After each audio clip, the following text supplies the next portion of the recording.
Good morning and welcome to Quick Take Charge. I'm Jennifer Zabasaja in New York. We're beginning today with the vote on the voting rights bill. Yesterday, Senate Republicans blocked Democrats' expansive overhaul of U.S. election laws from advancing to the chamber floor on Tuesday. It shows the limited power Democratic lawmakers have in an evenly split Senate. The bill failed to advance on a 50-50 party line vote, short of that 60 needed to overcome a filibuster. Some are blaming the Biden administration, with progressives criticizing the lackluster engagement from Biden and Vice President Kamala Harris on an issue they consider urgent and necessary for the health of the democracy.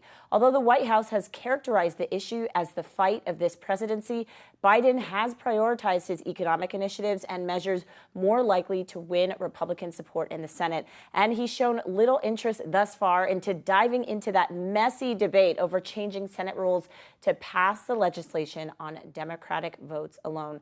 But this is not just a partisan issue. A Monmouth University poll out Monday, take a look there, showed 71% of the public feels in-person early voting should generally be made easier. And 69% of Americans support establishing national guidelines to allow vote by mail and in-person early voting in federal elections in every state.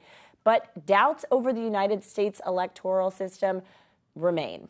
1 in 3 Americans continue to believe Joe Biden's victory was due to voter fraud, a number that has not moved since the November election. So joining me now to discuss is Bloomberg Markets reporter and Quick Take Focus co-anchor Sonali Basak here with me in studio, and editor-at-large Marty Schenker with us here in New York. So Marty, let's just start with you. How will Democrats use last night's vote to their advantage? Well, they're going to argue, the Democrats are, that the Republicans want to restrict voting across America, citing the Senate's refusal to even debate this bill, let alone have a vote on it, and what's happening in states all around the country where Republican legislators are advancing voter restrictions.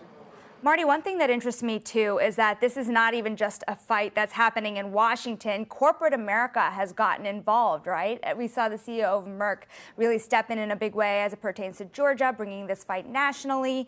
How do you think that this is going to play out state by state from now on? It's not even just a national issue. No, it's a state-by-state issue. And look, Merck and others got a lot of pushback from Republican leadership.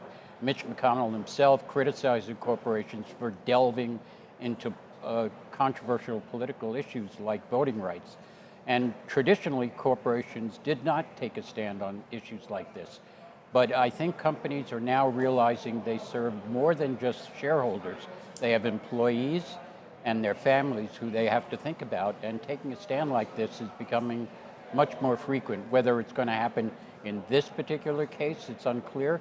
But clearly it's a trend in corporate discourse at the moment. Absolutely. Marty, what about the president? I mean, as we mentioned in the intro, he's receiving a little bit of flack from Democrats, but it looks like he's still going to try and champion this, and also Kamala Harris is going to do the same. But what's the next move from the White House? Well, it's interesting how Joe Biden, Chuck Schumer said the battle isn't over, but it's hard to see how they can advance any national voting rights bill without getting rid of the filibuster. And Joe Manchin and Kristen Sinema, Democrats both, said they are not going to favor changing the filibuster rules. So without their votes, there's just no way it's going to happen.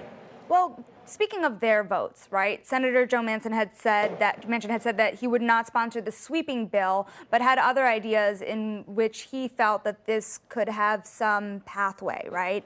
Yes. What could be done? Well, in our lifetimes, Marty.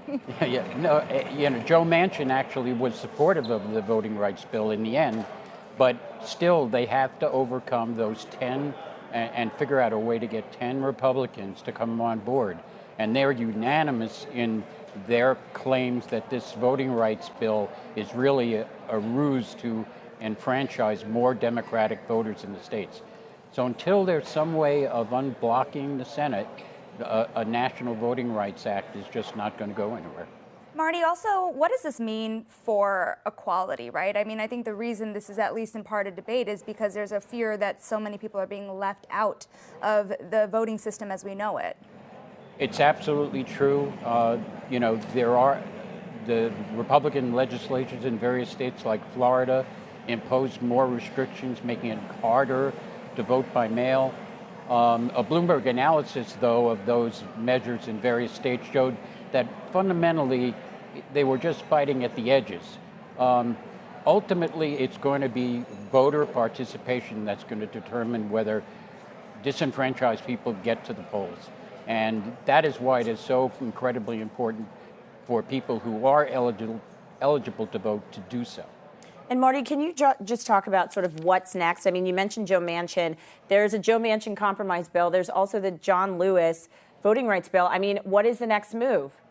Well, it's all going to happen, as you mentioned, Jen. Joe Biden is going to have to take the lead here. Yeah. And while he and Kamala Harris said the battle isn't over, they're going to have to figure out a path forward. And it's got to go through Congress, because public sentiment, even though they all think that these are reasonable changes, it's the states that set voting rules at the moment. And until we get national legislation, that's the way it's going to have to be.